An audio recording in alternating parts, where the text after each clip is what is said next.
Couvrir son vis-à-vis avec une haie qui produit des fruits, c'est possible avec ces deux plantes, je te montre ça tout de suite. Donc on commence ici par le feijoa, autrement appelé le goyavier du Brésil. Vous le connaissez peut-être déjà, il a un feuillage qui est très joli, persistant, avec le revers argenté et le dessus bien vert, un peu brillant, c'est super joli. C'est une plante qui a une allure exotique, mais au-delà de son allure, elle vous fait également des petits fruits, comme ceci. Donc c'est des petites goyaves qui sont très parfumées, je vais essayer de vous montrer l'intérieur, voilà. Regardez. Ça a une odeur très forte et c'est super bon. Personnellement, je trouve que c'est beaucoup plus parfumé que les goyaves.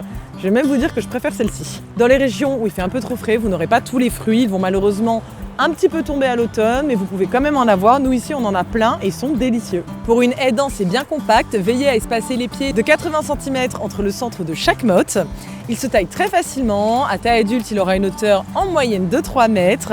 Et surtout une exposition plein soleil, sinon vous n'aurez pas ces belles fleurs rouges et ces fruits. Il résiste bien au froid et ses racines sont inoffensives. Mais on a aussi l'Eleanus qui va vous faire des petites baies rouges, c'est super sympa. Alors celui-ci, on l'a en vert mais aussi en panaché avec les bords jaunes, je vous montre juste après. Il tient à toutes les expositions, il est persistant, il résiste très bien au froid. Il résiste aussi très bien à la sécheresse et au vent, donc idéal en coupe-vent. À taille adulte, il fera jusqu'à 3 à 4 mètres de hauteur. Il est très facile à tailler, il faut prévoir 1 à 2 tailles par an et il a une très bonne croissance, surtout les premières années. Et ici, comme je vous disais, la variété panachée avec les feuilles bien dorées et aux abords verts, c'est super lumineux et c'est très très joli.